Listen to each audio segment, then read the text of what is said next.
Are you struggling for consistency in your sim racing? Does your iRating look like a roller coaster? If so, we have good news for you. The way to get more consistent is to first understand what you're doing differently than the professionals. And VRS is the answer. With our competitive subscription, you will have the telemetry, setups, tutorials, and everything else you need to fully analyze your driving. Our data packs and the ability to compare your driving with the best in the world will show you exactly where to adjust your inputs, change your driving line, and shave seconds off of your lap times. And our powerful and precise Direct Force Pro wheelbase and precision pedals are being used by some of the world's best drivers. All these champions agree that VRS hardware is not just the best on the market, it's also priced well below the competition. So if you're looking to upgrade to direct drive and the best pedals in sim racing, VRS is your answer. If you want to get better, get faster,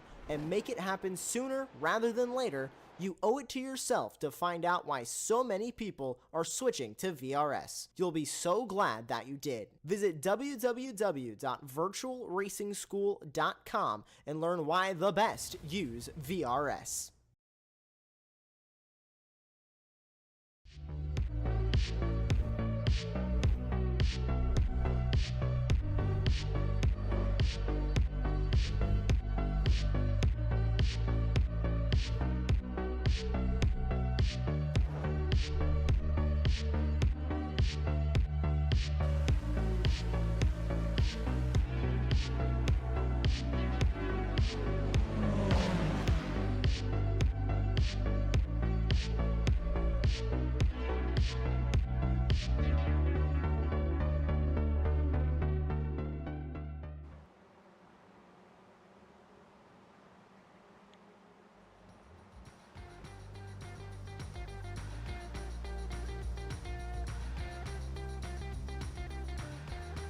Hello and welcome to part 2 of Super Sunday here on Apex Racing TV.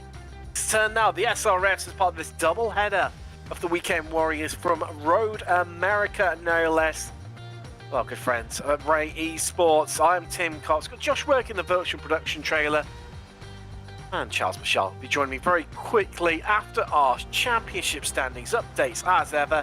First off, let's have a look across into Spec 1, where, well, it's perennially been the Marco Panero show, but this season, no Panero. It's really flipped things on its head, and it's brought back one of the long-standing members of the league to the top of the table, Jason Green. He's first, but only by some 29 points over Dudu Castro in second.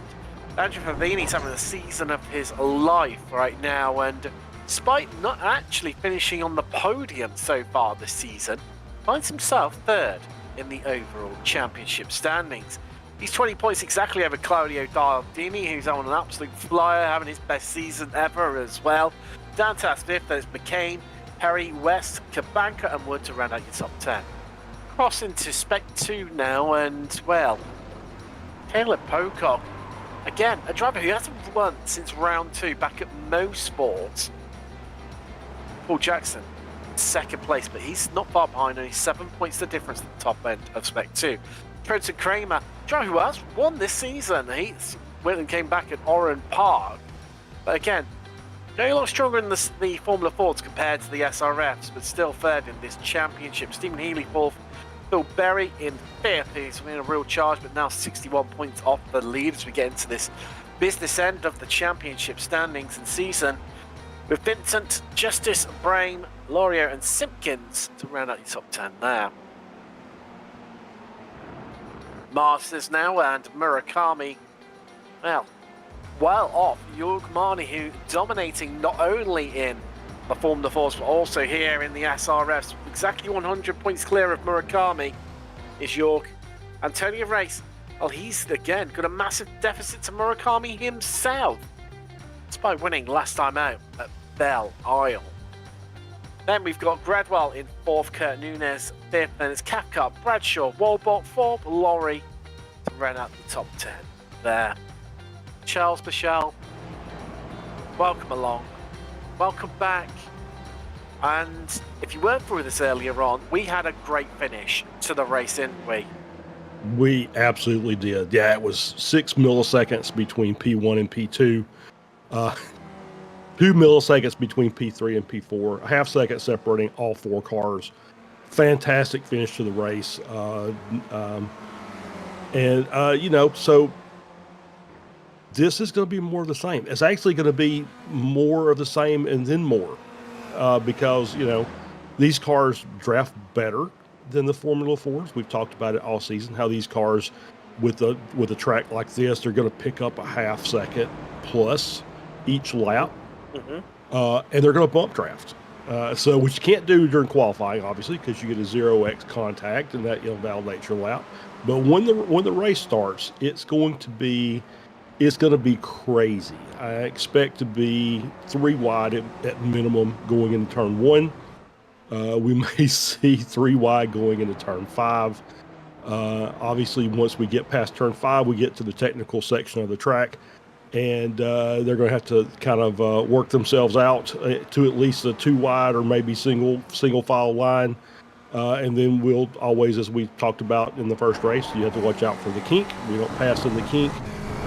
We didn't even have passing in the kink in the first race, and we still had incidents in the kink. So the first lap's going to be critical with cold tires, and not up to pressure. So first lap's going to be a little chaotic, but hopefully most of these 52 cars that we have on grid will make it through the first lap, and then we're due for a fantastic race from that point forward. It's qualifying just ongoing in the background right now. Castro on your provisional pole. Vivini on the front row with him. Selly on another strong qualifying session for him, 5th at the moment. Nunez leading Masters qualifying. He is 6th overall right now. He will be, 1 row in front of Yorgmani, our championship leader in Masters. As for Spec 2, well, we've got to go down all the way to... realistically, it will be David Ogburn, in fact, who, despite not having a classification against his name, is one of our newer drivers. He's technically a high Spec 2 driver. But of the regulars, Bill Barry. Good morning to him, and our many Australian contingent who race each week in, week out. Well, as I say all that, no direction. Caleb Pocock, top of Spec 2. Bosch, like that, 18th overall with a 28.13.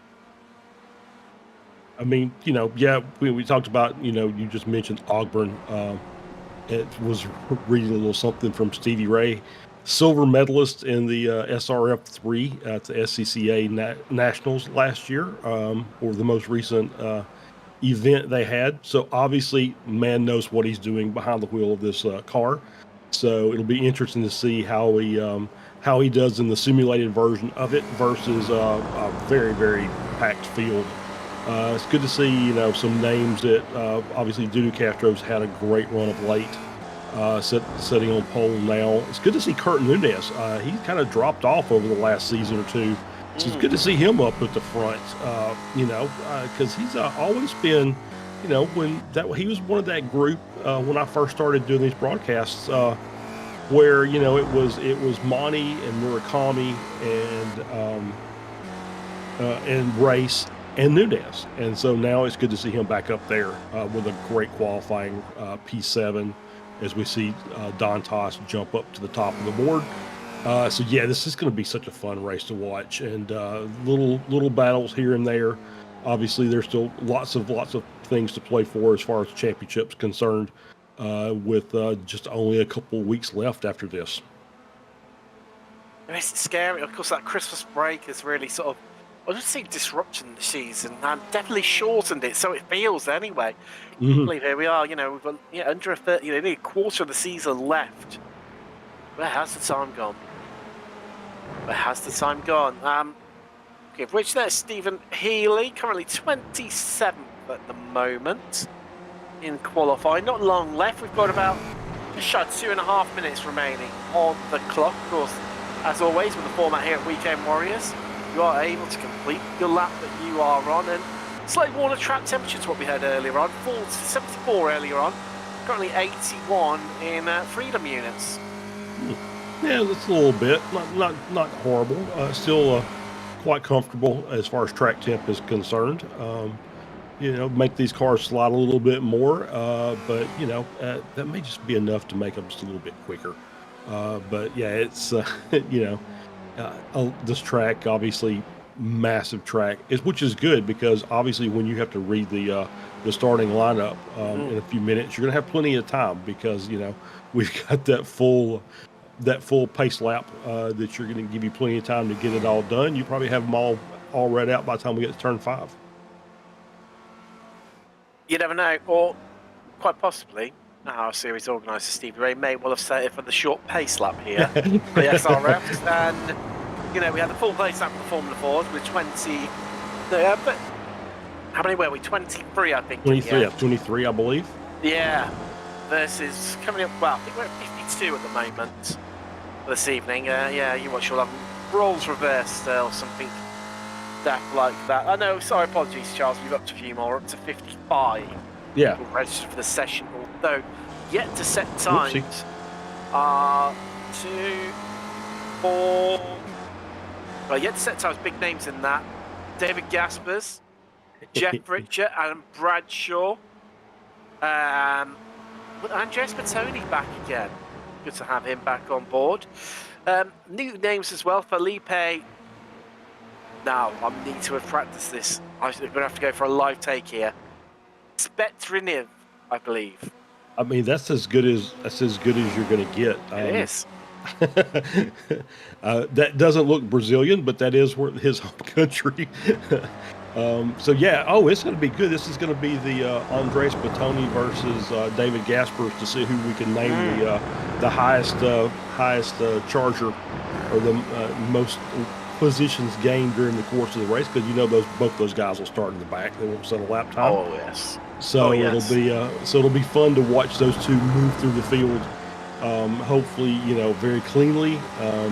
Once again, it's these cars are pretty rugged. I mean, they'll take a little bit of beating and banging, but and this track is fairly wide, so they'll be able to go 2-3 wide down the straightaways. But when you've got 52 car grid, it's just the odds of having an incident on lap 1 are just magnified. It is a South America contingent at the rear, isn't it? But Sony's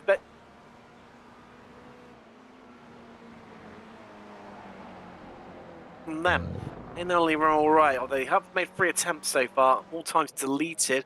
Hugo Veranek, the Scandinavian, just joined the grid.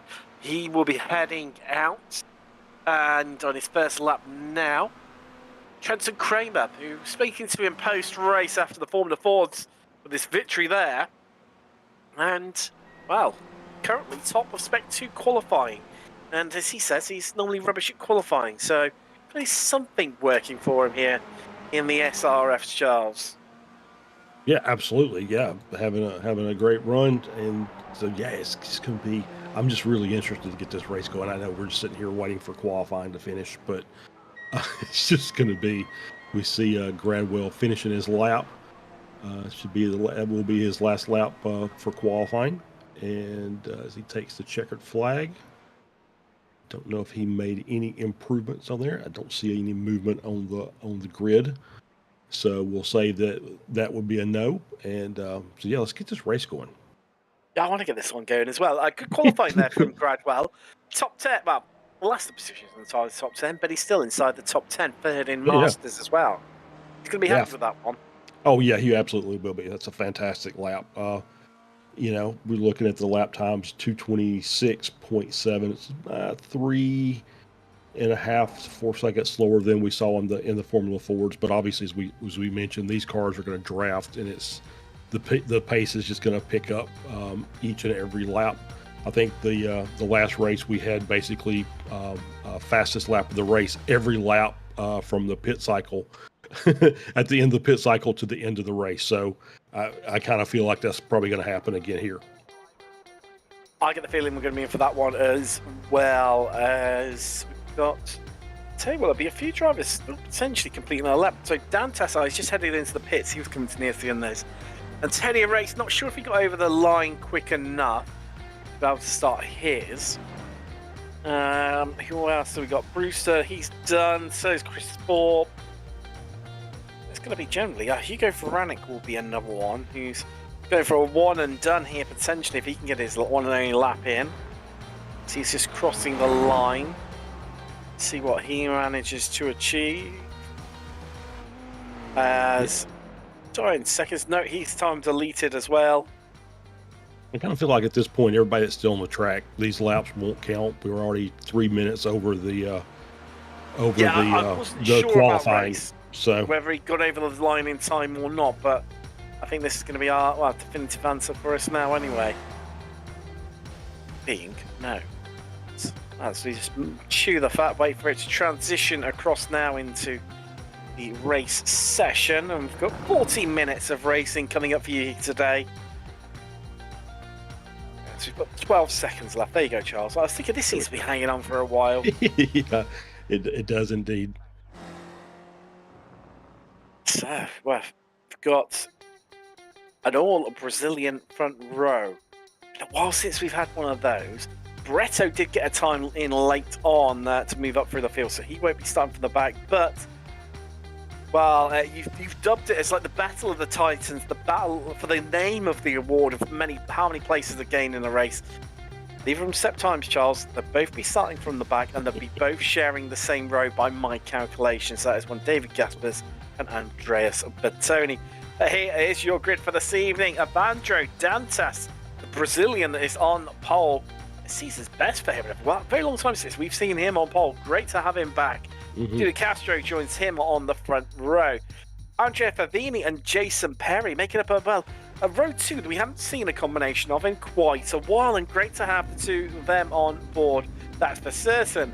Christian Cabanca and Mario Nazelli make up row three of the grid. Then we've got, an all Masters row four. Kurt Nunes taking the honours of the highest Masters qualifying driver. First time in a while, and great to have Kurt Nunes back up there at the forefront. He's on row 4 with Georg Marnie. Bobby West shows row 5 and completes the top 10 with Tom Gradwell. Then we've got another Spec 1 and Masters row on row 6 in the fall of Alan McCain and Chris Murakami. Row 7, Alberto Pellegrini and Jason Green. While row 7 is Les Plaver and John Schwartz. Antonio Race maybe a little bit disappointed by qualifying, but certainly the row 8 that he shares with Trent and Kramer with, well, he's going to be ecstatic with that one. As he says, always struggles in qualifying, but today starts at the highest position Spec 2 driver. Row 10, the top 20, that's Claudio Gardini and Dan Wood. Kellen Pocock as David Alkburn next to him on row 11, while row 12 is Jess Jacobson and Arnis Jurcevic. Berry is next to Josh Justice, while Ryland Porter and Carlos Beretta make up row 14. Row 15 in your top 30, that's Sean Vincent and Jim Brewster. Stephen Peatley and David Payne make up the all-Canadian row 16. Well, that's another North American affair. Gary Walbolt and Stevie Ray on to row 17. Row 18, well, that's now in patterns continuing on. This time it's another all following with another all Masters row. Chris Thorpe and Tom Lorry. Miguel Quinza Martin and Felipe Spetrinit, they are on row 19, while row 20 in top 40 is Jeff Cantor and Todd Martin. Jeff Richer and Adam Bradshaw, row 21. Row 22 is another British and American row this time, and it is Paul Jackson with Andrew Love. Brad Cathcart starts next to Paolo Brain, while Bob Kern and Alex Vanlingham make up row 24. Oh, there we go. Josh is clearly sending Josh to sleep here. Row 25 in your top 50 is Russell Telker and Michelle Vaglini. And then, well, I was right, they're starting next to one another. It's David Gaspers and Andreas Bertoni. Watch out for those two coming through the field, that's for sure. And Sario and Darlo, he will look to come with those guys. But will he be able to do so? That'll be the interesting part. It could be a big day for the Brazilian. He starts next to newcomer Hugo Veranic. Then, right at the back, not saying a time, starts 55th, but the only way is up for Mike Riley.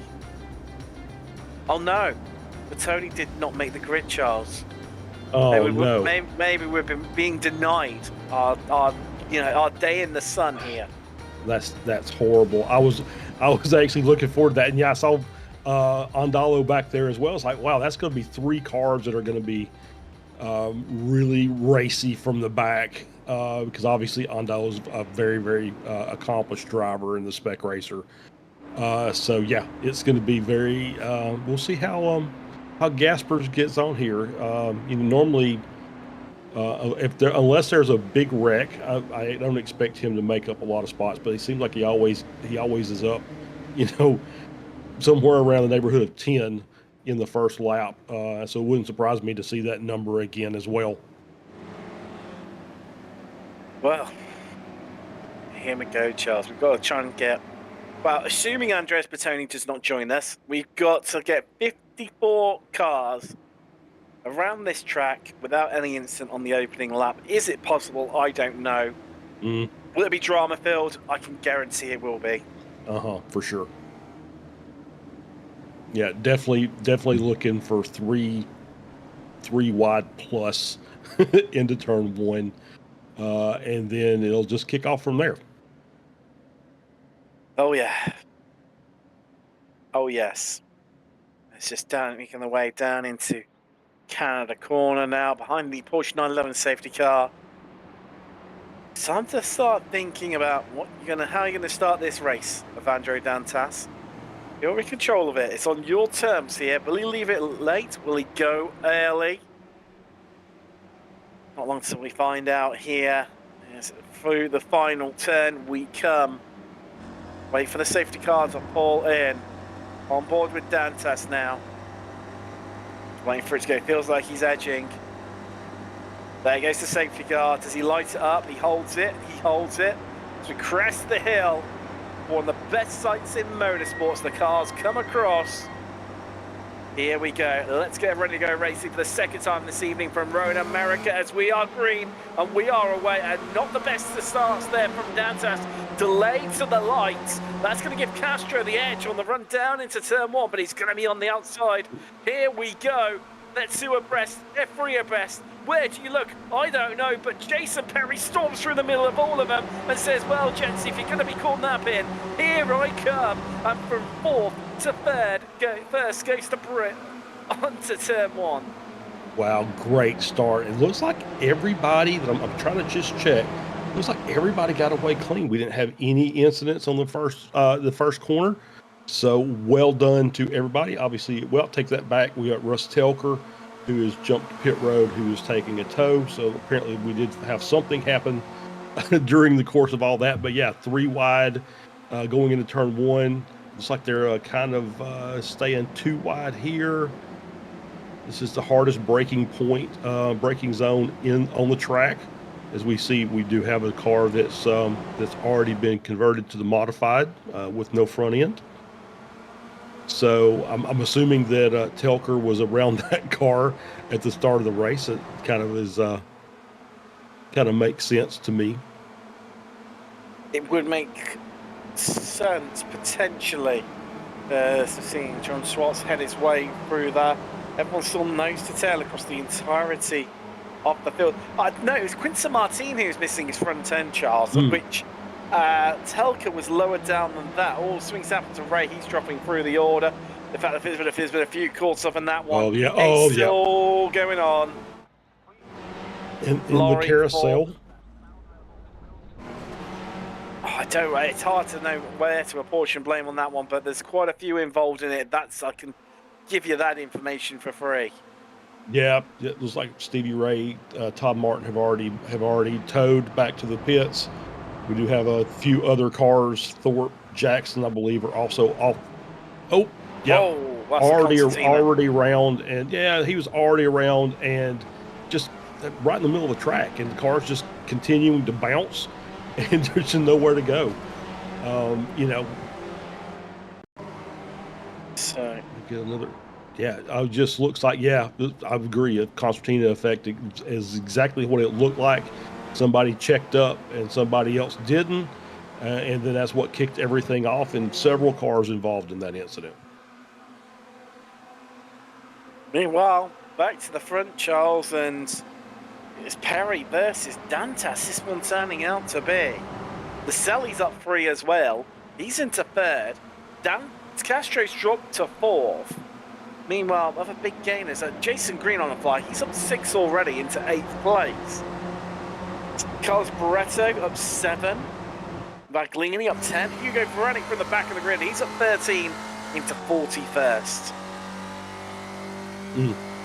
Oh no, Gaspers was involved in that as well, so he's already in the pits.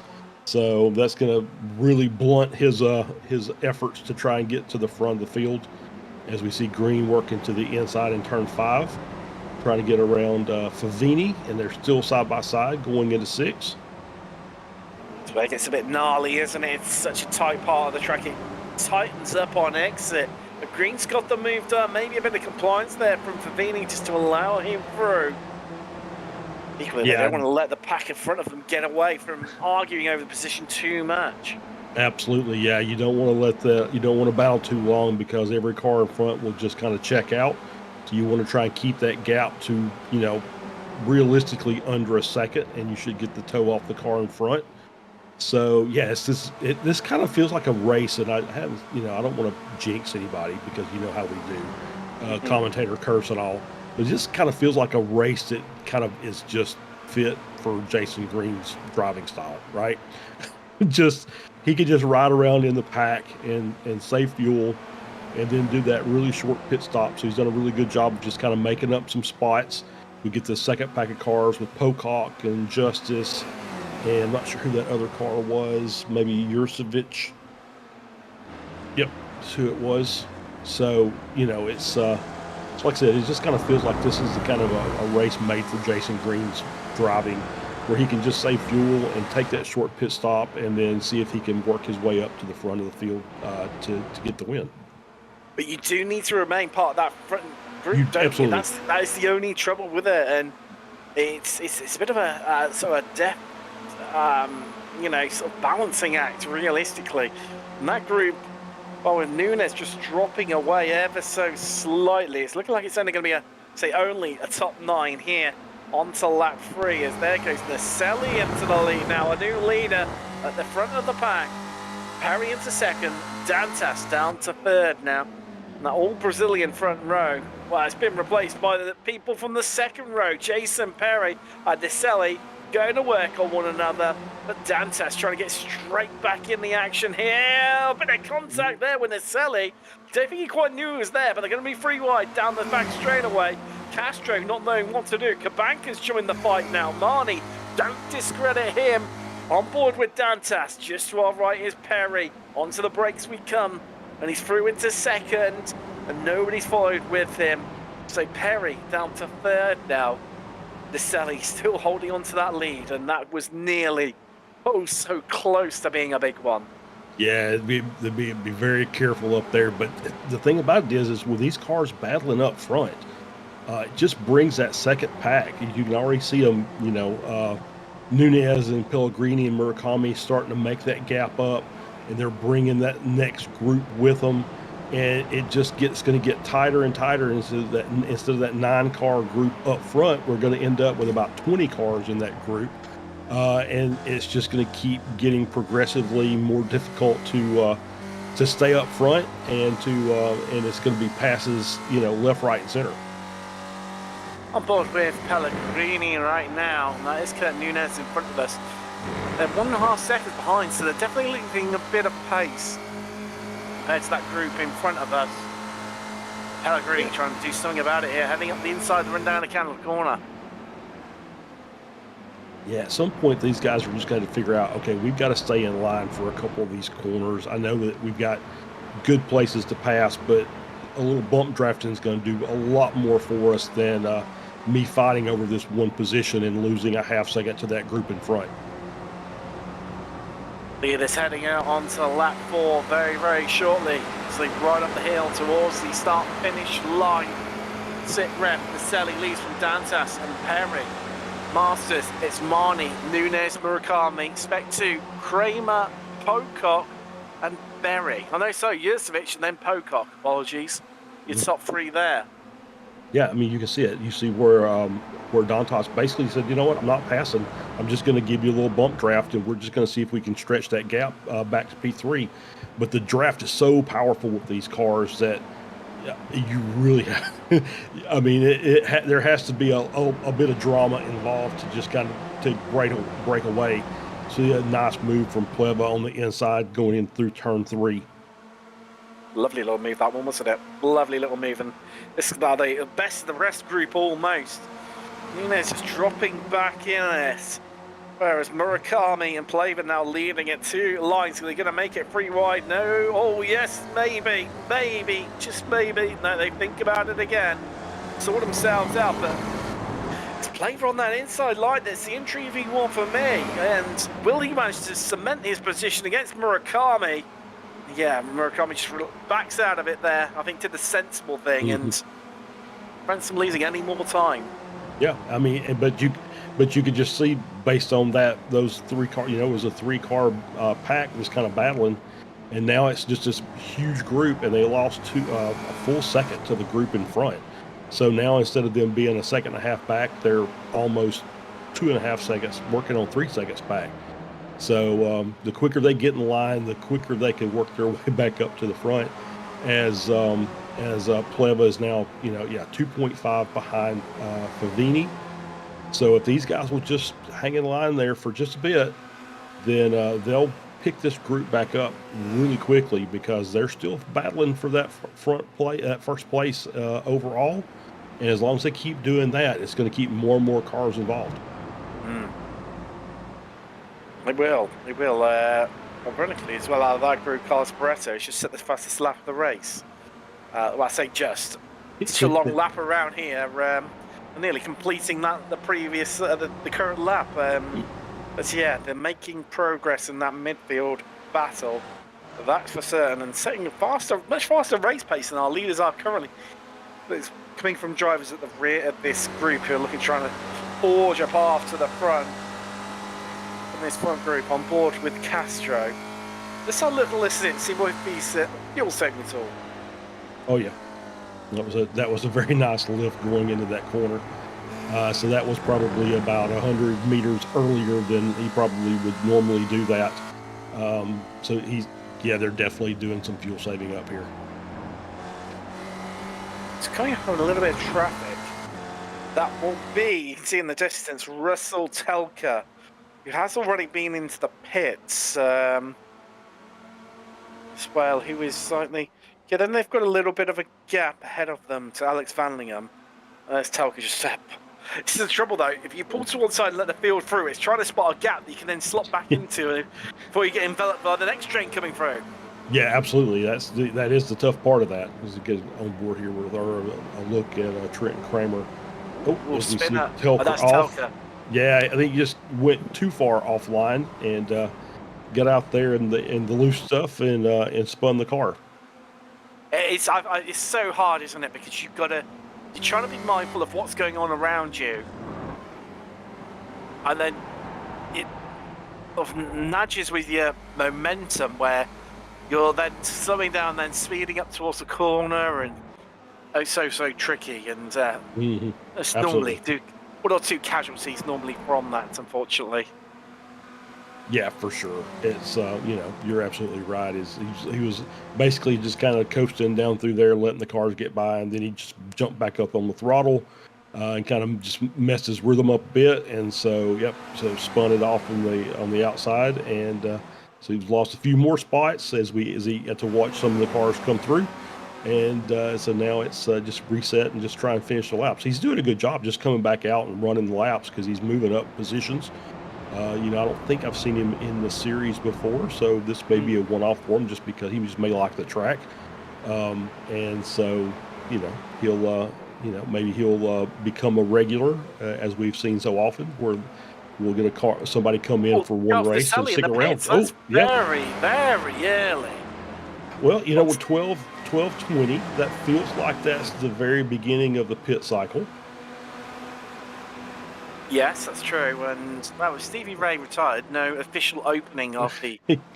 But it was Quinton Martin in as well, being from 23rd position. Yes, he's been running around with no front end for a little while, hasn't he? So I think that fast repair getting full use. Boom, there it goes. Yep. And I think he's going to be grateful of that. It's going to help him make a bit of progress, whereas the Spaniard, probably not making as much as what he would have hoped for, though he was up about 10 positions considering that. Just make you wonder, what could he have achieved with the front end as another modified gang? Yep. Jeff Richer.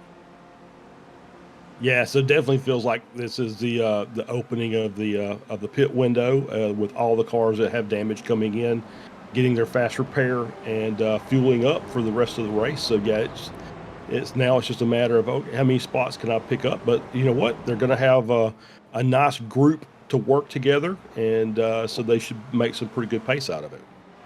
You say that Maurizio Naselli did not have any damage that I could see, at least.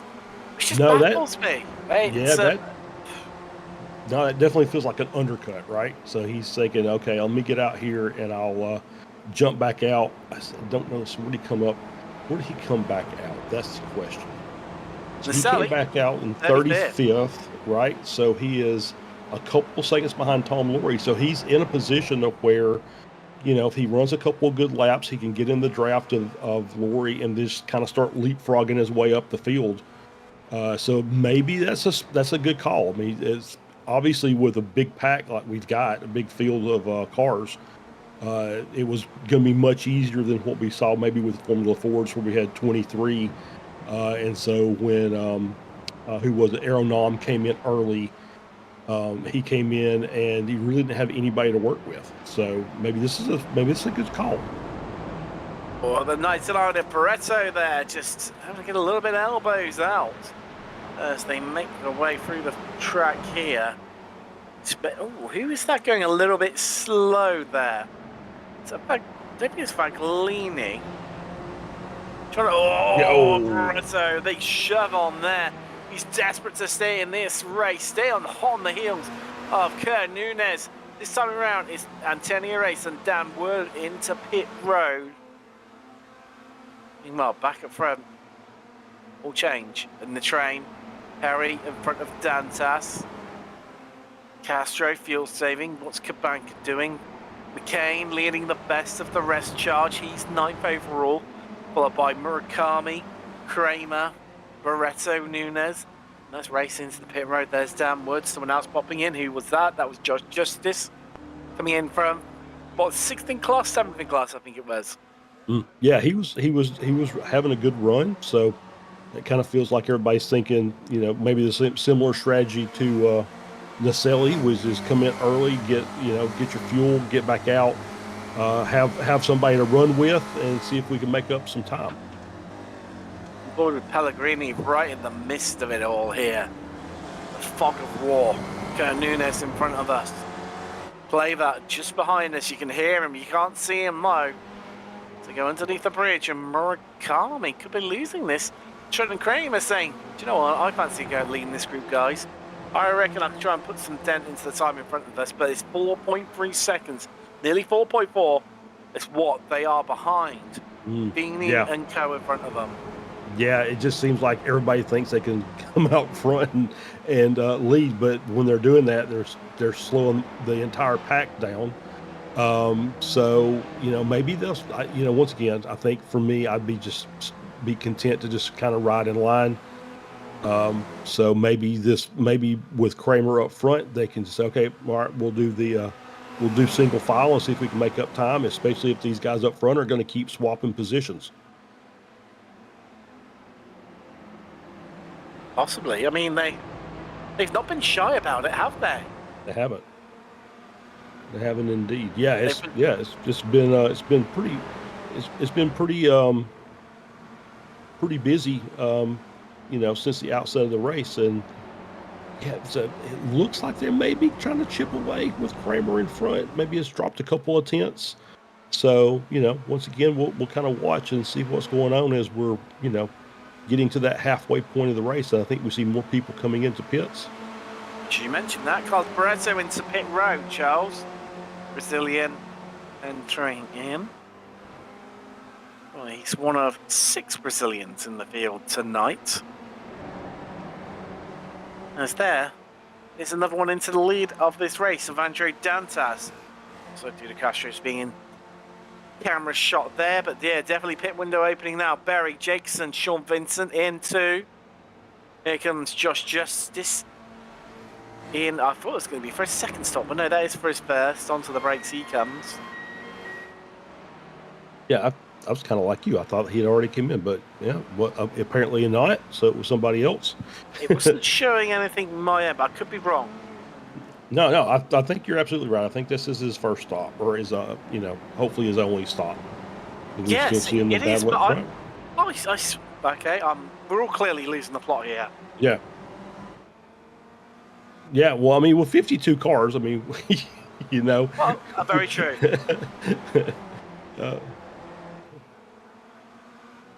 So, right, they've all come out. Nicelli, now, Charles, the gap was, I clocked it. When he first came out of the pits, the gap to our leader at the time, which I can't remember whether it was Dantas or Perry, either, it was 36 seconds. That gap, it still remains. Wow, I was going to say it still remains at 36 seconds. No, I lie. 34 seconds on the clock now. And Nicelli was leading them as well when he came in. So, he's making hay here. He really is. Yeah, he's already jumped Tom Laurie. He'd made up that 2-second gap that he had.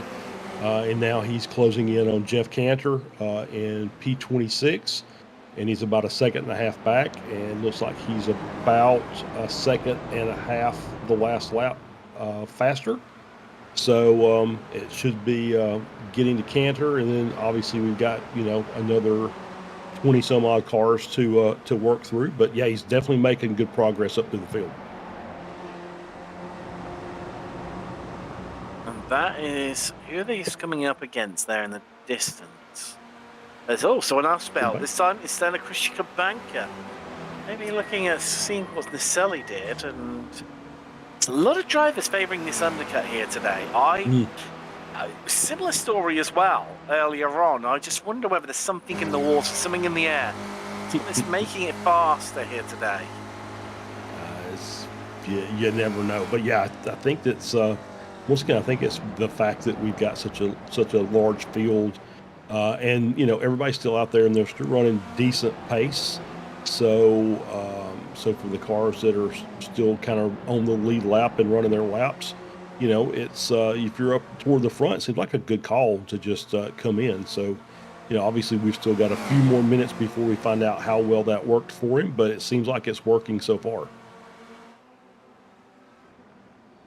Now, interestingly, he's made up a little. Yeah, he's about on track. So about 36 seconds, what you are going to lose through the pit box. So Nicelli's still the fastest. The highest driver. Apologies. Everyone who has stopped so far. He's up to 25th now. There he is. Gugmani now leads overall.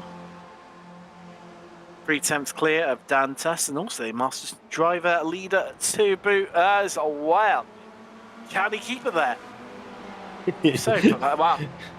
He's got half a race in which to do so, and a lot of very racy drivers who aren't afraid to overtake sat behind him.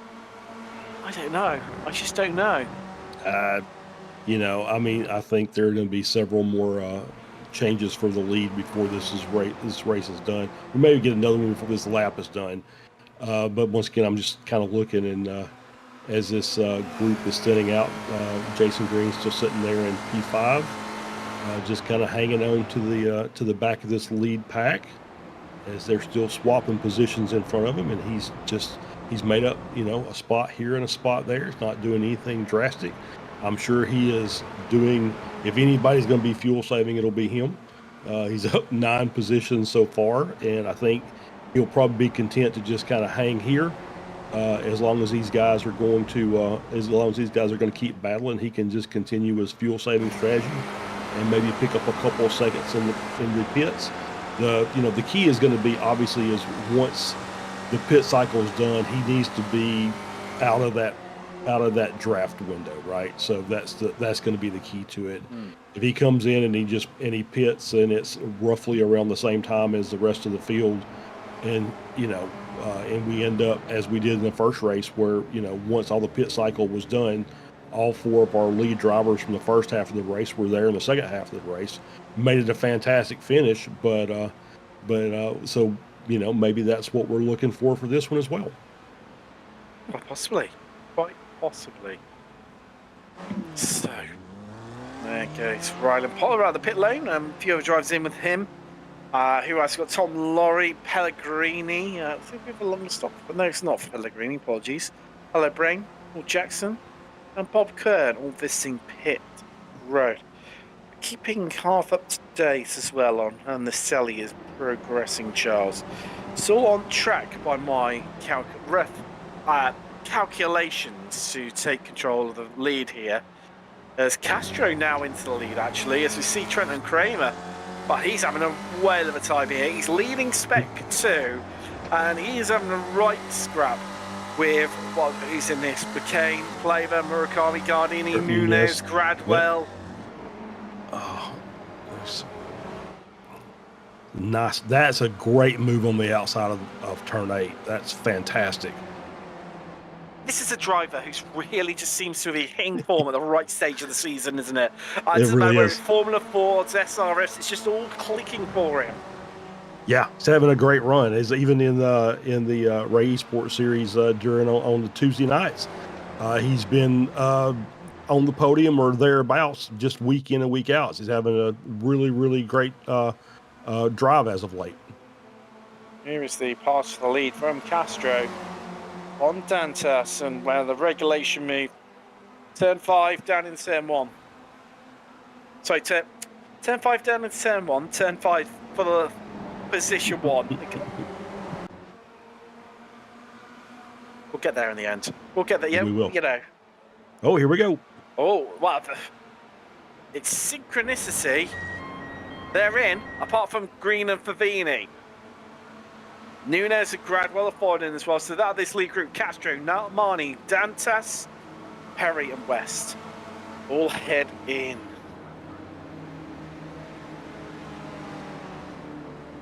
Now we get to find out: has Naselli called this right? Yeah, this is going to be the kind of the key, right? It's going to kind of foreshadow when Favini and Green come in. Obviously, Green's going to leave it to the last minute, I think. Here he is. He's cresting the hill, Charles. He's over the start-finish line. And I think he might have just done this here. Keep your eyes peeled to the left. Here comes Castro. He's going to be the first one out. But it's not good enough. Because there goes Naselli. Oh, yeah. Storm through. Wow. Different gravy tonight. Yeah, and he's got a nice 2-second gap from Andala, who's behind him, back to Castro. So now these guys that just came out of the pits are going to have to really work together to try and make up that gap. It's going to be a tough old afternoon for them. A lot of alliances will have to be formed here, no matter how temporary they may be, if they want to catch Maurizio Naselli and take the victory away from him. What's Jason Green got to sleep? We're still early, If you think about pit stops and the last few people pitting, we're only on 26 minutes here, Charles, and that's at the moment. They were into the 25s when they pitted. Mm-hmm. A lot of people going earlier. I mean, is Green and Favini here going to work together and push this out as long as possible? Well, pushing out as long as possible in terms of track limits there for Green, but run this as long and as light as possible. A mere sprinkle, of fuel, sort of, done a la Salt Bay, just sprinkled into the tank. That's enough to get them down. Yeah, that's going to be it. And so I'm thinking, we're coming up this 27-minute mark. They're coming around to the start-finish line. It's the final corner here. Realistically, they only got maybe 1 or 2 more laps of fuel left in the car. Well, here we go. We're going to find out. No. I think none is the definitive answer to that one. Oh! Whoa. Oh. That's close. That was close. He came in about as hard as you can come into the pits, and we'll know real quick. We'll know in about 15-20 seconds after he gets stopped whether or not he's gonna be a penalty if Favini leaves without him. So he brings with him Favini, as you say, McCain, Murakami, Plaver, Kramer, Gardini, Brewster, Payne, Ogburn, and Andalo. Here comes Naselli. Oh, this he got it close. stopped. Yep. Eyes peeled to the right. There goes Naselli. Here comes Green. Here comes Castro. Where's he going to slip in? And it's behind Castro into third. Wow. Oh, you see how hard Castro's pushing. Out onto the dirt there. Back onto the track. Hot pursuit right now of Naselli. I tell you what, he seems to be missing his apex a little bit there, Castro. He's pushing that hard. He needs Green to just... I mean, it's got to be really sure he's going to have someone like Jason Green come out behind you.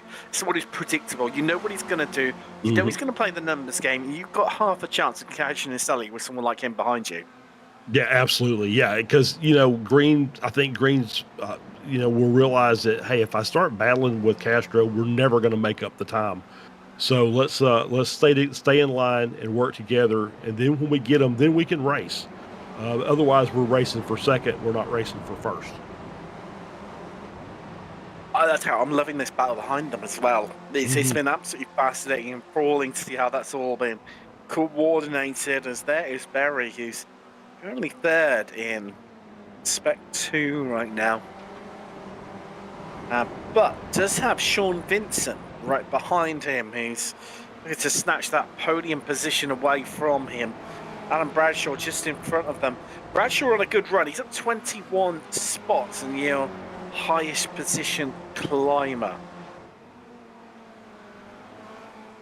Yeah, it's just getting down to it here. We've got a 3.2 second gap up to Naselli to Castro, and then we've got a group of 6 cars.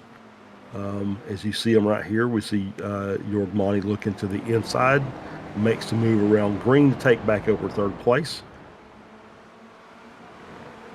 I'm just listening to the driver chat, and it's so funny. If you're I don't think we do a lot. We don't think we broadcast it, but I like to have it because I like to hear what they're saying.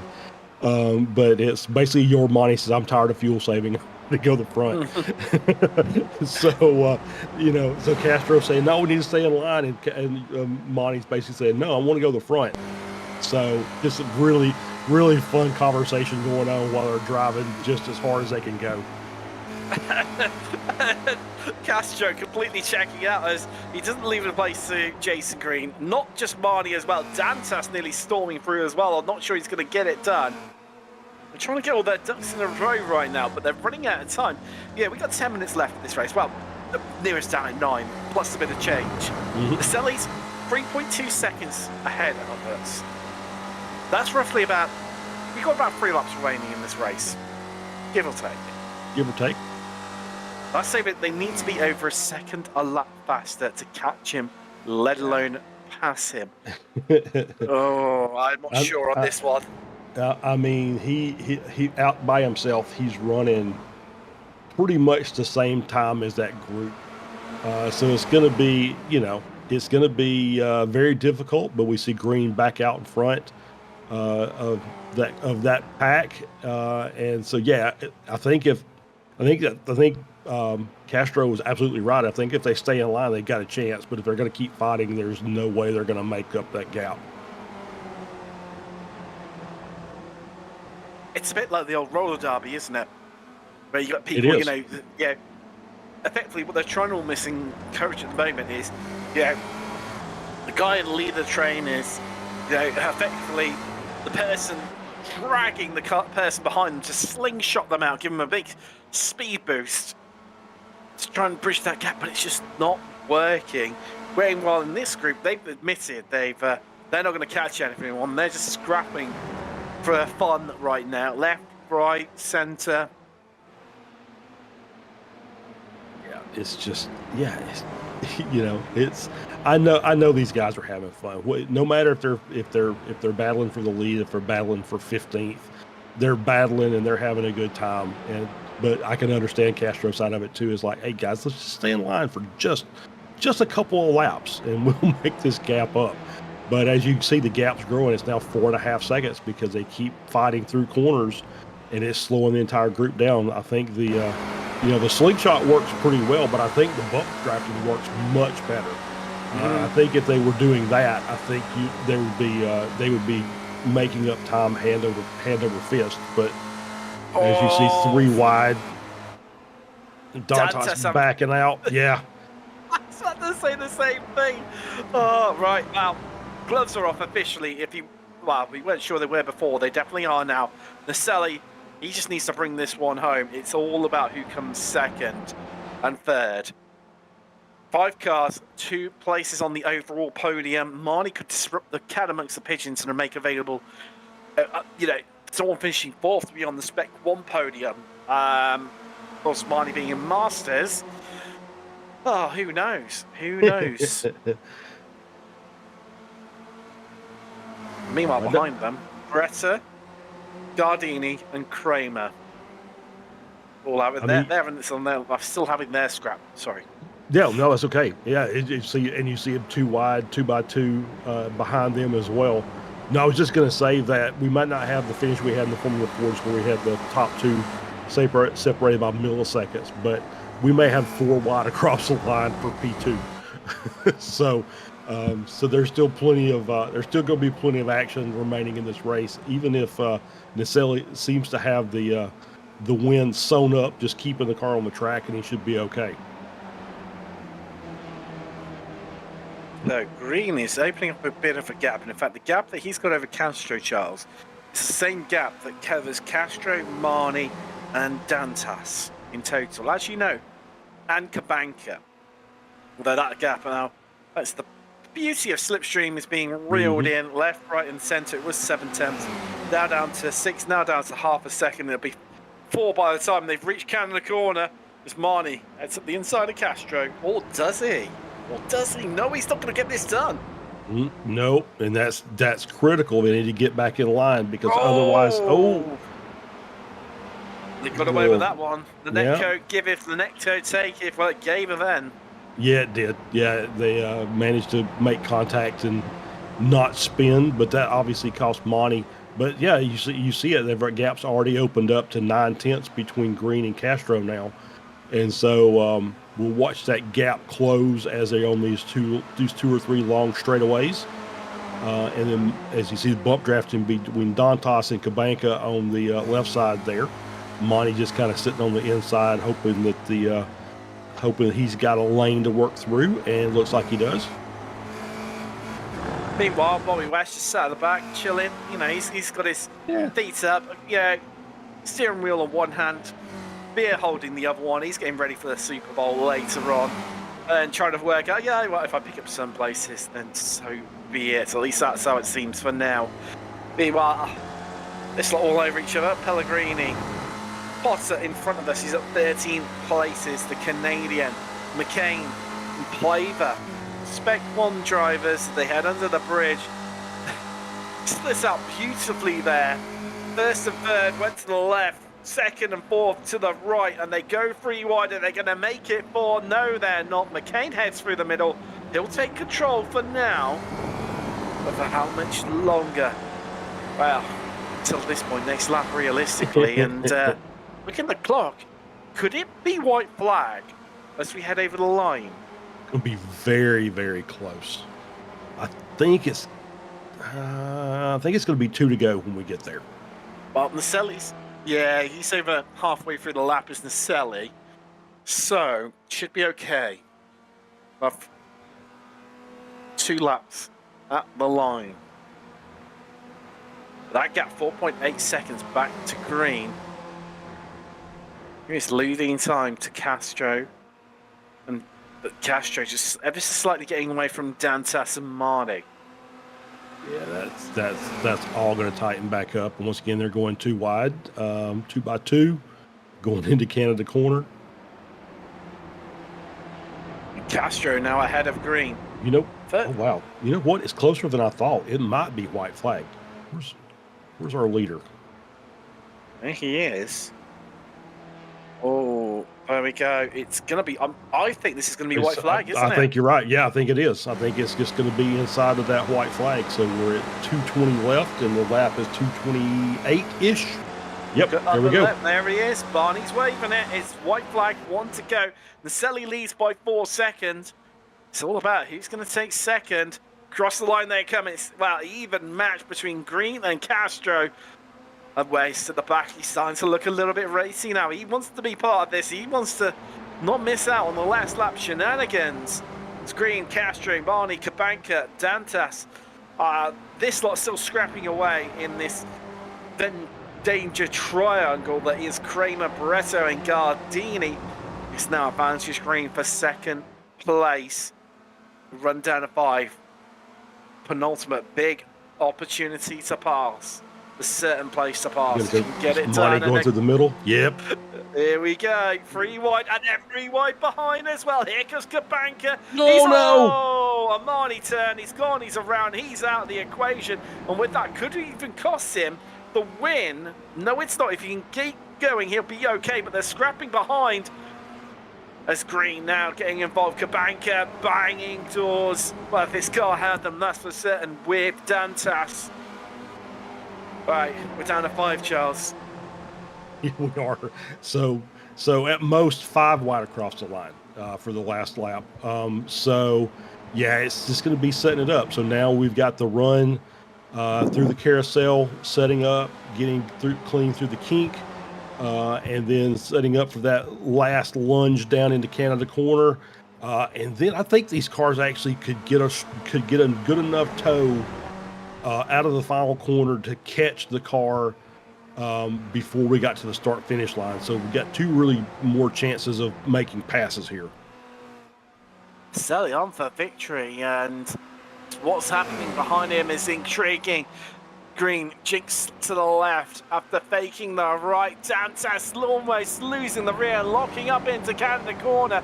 Green stuck on the outside here. Here comes Kabanka. Has to tuck back in, but he's side by side with Dantas. That could slow him up. That could allow Green for a little bit more safety. But I think he's going to be too far back. Is he to mount an attack on Castro? Kabanka up the inside of Dantas. The run to the line. In comes Naselli's going to win this one by a country mile. There's weaving from Castro as he tries to break the toe. Here comes Bobby West on Dantas, though. What's he going to do in the run to the line? Honours even in the slipstream between Kabanka, but it's not enough quite. And after all that... Just see more coming through. Is that Trenton Kramer seeing off all of them? It is. He's that last place inside the top 10. Yeah, great run. Yeah, just looking at the gaps between... I mean, it was just a mere 1/10 of a second between second and third. 2/10 between fourth and fifth. 200ths between 5th and 6th. Just trying to see our gaps here. Looks like 7 milliseconds between McCain and Pellegrini. So just still people coming across the line. The battle for P29 with Josh Justice. Somebody moving to the left, and that's going to be... I mean, it looks like Healy got him right at the end, 4 milliseconds. I love Road America. I do. Just because of these finishes. It's just fantastic racing. You know, even these guys, Chris Thorpe down here in P38 is trying to battle, trying to get a good run to try and pick up another spot before we get to the checkered flag with Vranic. Flavio and Darlow, we haven't really mentioned them too much all race long. Up an incredible 28 spots, Charles. 28. That's a great run. Obviously. It's 25th. Yeah. Starting from the back, he was one of those guys that we were going to just try and see. And right, we've got a replay. This is what happened to Marnie, and it's hard to tell from that angle. Yeah, I couldn't tell if maybe because we were coming through that little that little kink at turn See if you 4. can get it. It'd be interesting to see it from the helicopter perspective, looking downwards. Yeah.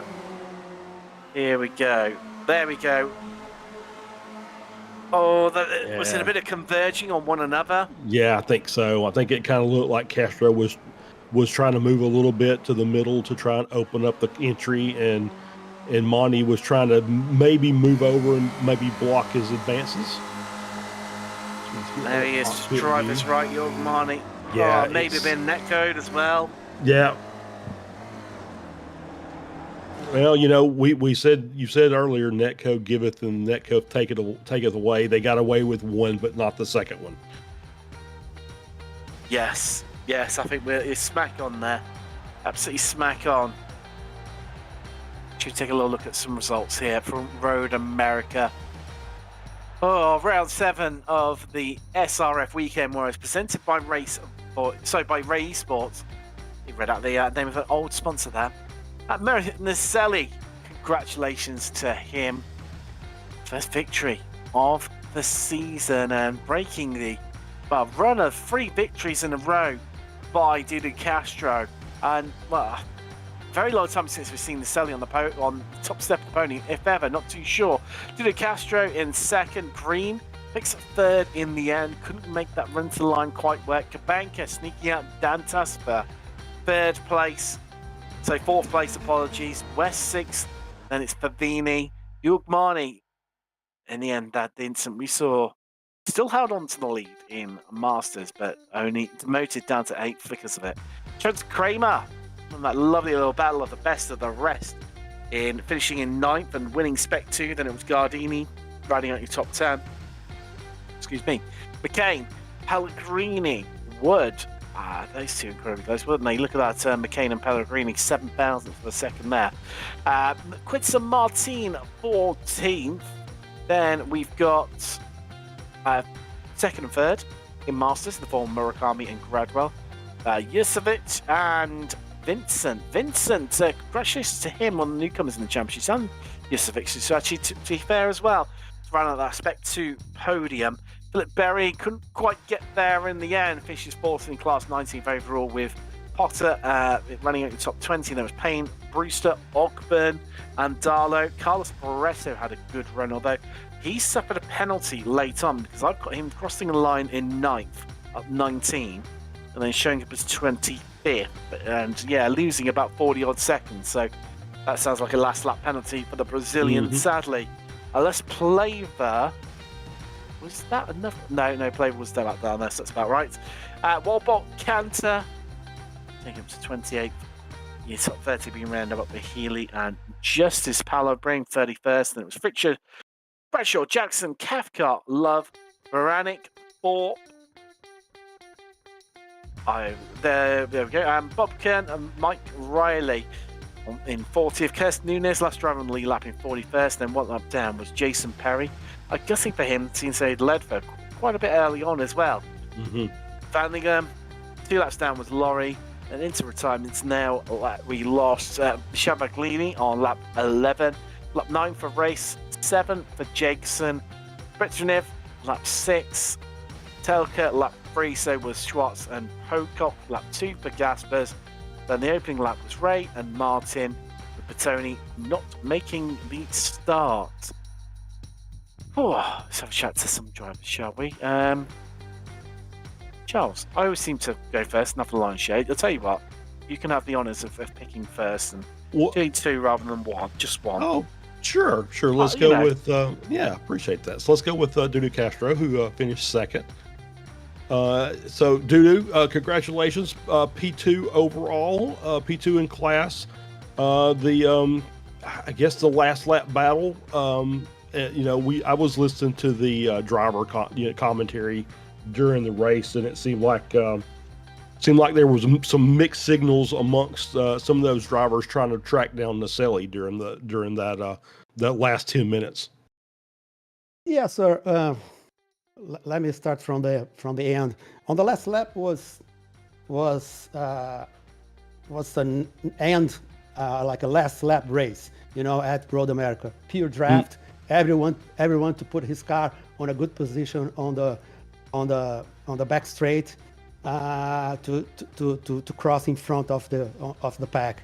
But the issue for us is when we did the pit stop, we are like 2.8, 3 seconds behind Mauricio. And if we worked together, we would catch Mauricio easy. But then Money was starting to block Jason, and Jason couldn't do anything. So we lost like 2 seconds from him to Mauricio. And then our race was over there. Mauricio did a great job. He did a different strategy. But at the end of the day, this race is a big confusion. It's tough to be in the middle there. Yeah, it really is. Yeah, we talked about it during the race. It seems like that when we get to these big draft tracks, that there's a lot of people who just like that overspeed and like to make passes. And then there's, seems like maybe the better strategy is just bump drafting each other and working as a pack, and then hunting down the car in front. But even with that, it was still a fantastic race to watch. And I know that you got some people to thank on your end as well. Yeah, Charlie. Yeah, of course. I need to thank the guys from my team that they practiced a lot with me this week. They helped me doing a good quali. I knew without a draft I couldn't do any quali, any good lap. So my lap was 100% a draft lap. But I think the rest is on my family to support me on the Sundays. It's not easy to convince them to stay in the afternoon for me here. So, but I'm happy. I'm really happy because it's 5 races, 5 podiums. And if I keep this momentum, is good for me. I was afraid with this race because this race is a big lottery. Could be a win, could be a 40th position. So at the end of the day, I leave the track so happy. There you go. Well, congratulations, Dudu, and we'll catch you next week. Thank you, sir. Thank you. Next up, we've got winner again for the second time this evening in Spec 2. This one, Trenton Kramer. Congratulations, Trenton. Thank you. I mean, a little bit easier, but in some ways, you didn't have to pick your way through a massive incident like you did in the Formula Fords earlier on. But having said that, much more hard fought and up 8 places, and to boot, top of Spec 2 in qualifying as well. Yeah, I was impressed with the qualifying pace that I had, because I was just struggling getting horrible lap after horrible lap after. I'd get somebody that I could finally draft off of, and then I would get forced off the track by somebody who was in like 40th, and I would lose all my time again. So it was really difficult trying to get the car a little bit happier in qualifying while still being able to maintain race pace. But once we started going in the race, it was just pick them off one at a time and work with the draft, find out who wants to work with me and who just wants to race, and try and run away from those guys. Do you find it's the bit of the beauty and the beast of these big grid races where it comes to open qualifying, that it's great you've got so many people turning week in, week out, but it's such a challenge to string a lap together, even at a large circuit like this, 4 miles in length, where there's people left, right, and centre and everywhere with varying pace differences, and you either worry that you're being held up by someone or you're holding someone up who is faster than you.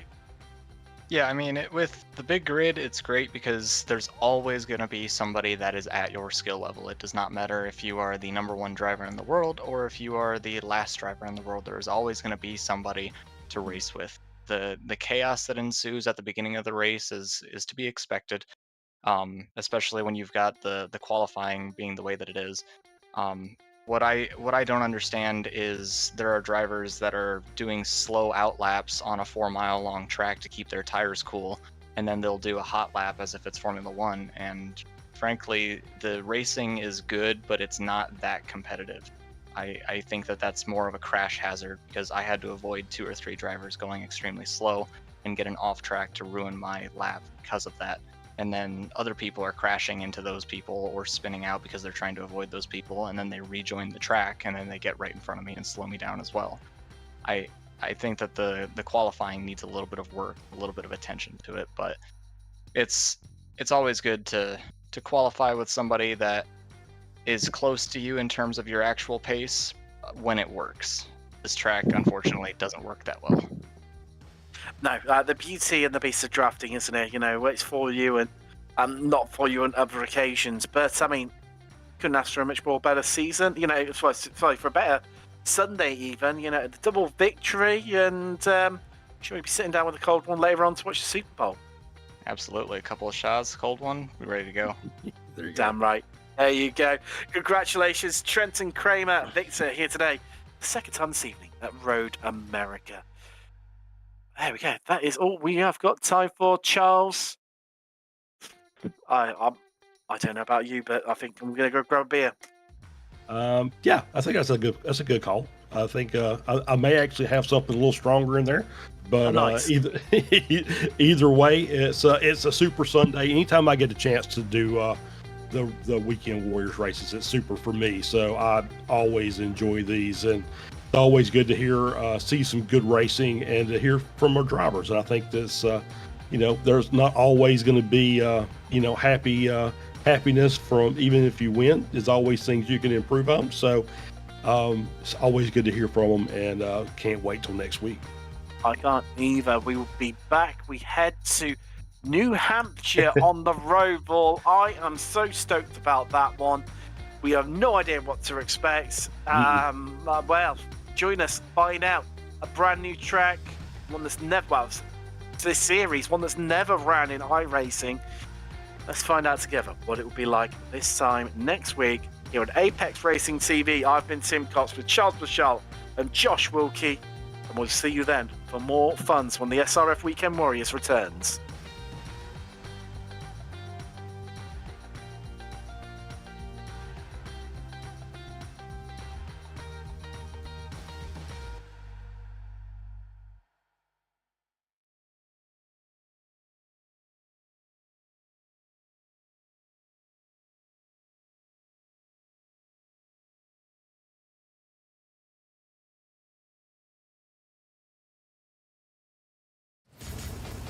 Are you struggling for consistency in your sim racing? Does your iRating look like a roller coaster? If so, we have good news for you. The way to get more consistent is to first understand what you're doing differently than the professionals. And VRS is the answer. With our competitive subscription, you will have the telemetry, setups, tutorials, and everything else you need to fully analyze your driving. Our data packs and the ability to compare your driving with the best in the world will show you exactly where to adjust your inputs, change your driving line, and shave seconds off of your lap times. And our powerful and precise Direct Force Pro wheelbase and precision pedals are being used by some of the world's best drivers. All these champions agree that VRS hardware is not just the best on the market, it's also priced well below the competition. So if you're looking to upgrade to direct drive and the best pedals in sim racing, VRS is your answer. If you want to get better, get faster, and make it happen sooner rather than later, you owe it to yourself to find out why so many people are switching to VRS. You'll be so glad that you did. Visit www.virtualracingschool.com and learn why the best use VRS.